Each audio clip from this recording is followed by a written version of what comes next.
Morning, কেমন আছো সবাই? আর আজকে আমি সকালের জলখাবারে আজকে খুব হেলদি একটা টিফিন বানালাম। তা আমি ময়দা ছাড়াই এটা বানিয়েছিলাম, আর কোনো তেলও দিইনি, তেল ছাড়াই। যারা ডায়েট করছো তারা এটা বানিয়ে খেতেই পারো, খুব হেলদি অ্যান্ড টেস্টি। তা আমি এটা ওটস দিয়েই এই কেকটা বানিয়েছিলাম। আর এতে তোমরা চাইলে ডিম অ্যাডও করতে পারো, আমি এটাতে ডিম দিইনি। আমি দিয়েছিলাম 4 চামচ ওটস, আর কোকো পাউডার, একটু বেকিং পাউডার, একটু বেকিং সোডা, আর 2 চামচ টক দই, একটু দুধ। এই দিয়েই আমি ব্যাটারটা তৈরি করেছিলাম। তা এটা প্রচণ্ড কিন্তু হেলদি। যারা তোমরা ডায়েট করছো, ডায়েটের মধ্যে আছো, তারা এটা টিফিনে তোমরা খেতেই পারো।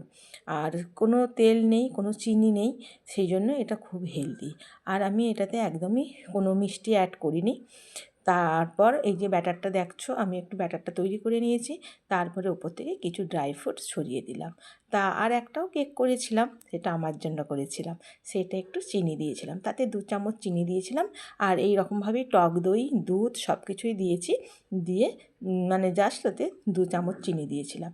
তা সেই রকমভাবেই দুটো কেক আমি বানিয়ে ফেলেছিলাম। আর আমি এয়ার ফ্রায়ারে দিয়ে দিয়েছিলাম 140 ডিগ্রি সেন্টিগ্রেডের জন্য দিয়েছিলাম, আর টেম্পারেচারে, আর 36 মিনিটের জন্য। তা 36 মিনিট পর আমি দেখলাম সত্যি খুব সুন্দর হয়ে গেছে। বা আমি ভেবেছিলাম আবার হয়তো একবার বসাতে হবে, কিন্তু আর বসাতে হয়নি। তা ওই টেম্পারেচারের মধ্যেই, 140 ডিগ্রি টেম্পারেচারে আর 36 মিনিটের মধ্যেই খুব সুন্দর দুটো কেক আমার তৈরি হয়ে গেছিলো। এই যে দেখো কি সুন্দর হয়েছে।